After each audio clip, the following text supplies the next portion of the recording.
Netherlands ആസ്ഥാനമായ ദമാമിലെ പ്രമുഖ കമ്പനിയിൽ 6 മാസമായി തൊഴിലാളികൾക്ക് ശമ്പളം ലഭിച്ചിട്ടില്ല. 600-ലധികം ആളുകളുടെ ഇക്കാമയുടെ കാലാവധി കഴിഞ്ഞിരിക്കുന്നു.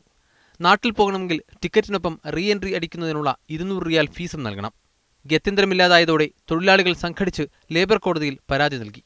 മാസങ്ങൾ നീണ്ട അന്വേഷണങ്ങൾക്കൊടുവിൽ തൊഴിലാളികൾക്ക് അനുകൂലമായ വിധിയും വന്നു. എന്നാൽ വിധി നടപ്പിലാക്കാൻ കമ്പനി അധികൃതർ തയ്യാറായില്ല. കടം വാങ്ങിയും സുഹൃത്തുക്കളുടെ സഹായത്താലും ഇതുവരെ ജീവിതം തള്ളി നീക്കി. ഇപ്പോൾ പലരും പട്ടിണിയിലാണ്.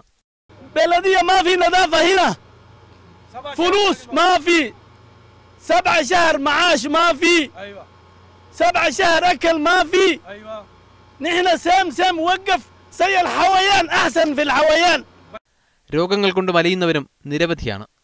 ഇക്കാമയോ ഇൻഷുറൻസോ ഇല്ലാത്തതിനാൽ ചികിത്സ തേടാനും കഴിയുന്നില്ല. 12 വർഷമായി വരും 1000 റിയാൽ ശമ്പളം തന്നിട്ട് 1 റിയാൽ ശമ്പളം പോലും കൂട്ടാതെ അവസാനം 4 മാസത്തെ ശമ്പളം, ബെനിഫിറ്റ്, ഫുഡ് അലവൻസ് ഇതൊന്നും തരാതെ ഒരു ടിക്കറ്റ് എടുത്തുകൊണ്ട് വന്നിട്ട് ലീവിന് പോകാൻ പറഞ്ഞു. ടിക്കറ്റ് എടുത്തുകൊണ്ട് പോകാൻ 200 റിയാലും കൊടുക്കാൻ.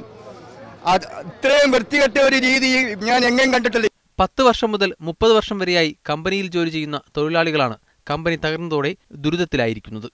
കമ്പനിയിൽ നിന്ന് പിരിഞ്ഞു പോകുമ്പോൾ ലഭിക്കാനുള്ള ആനുകൂല്യങ്ങളാണ് സമ്പാദ്യമായി മാറ്റിവെച്ചിരുന്നത്. ഇതും കൂടി ഇല്ലാതായതോടെ നിസ്സഹായാവസ്ഥയിലാണ് ഇവർ.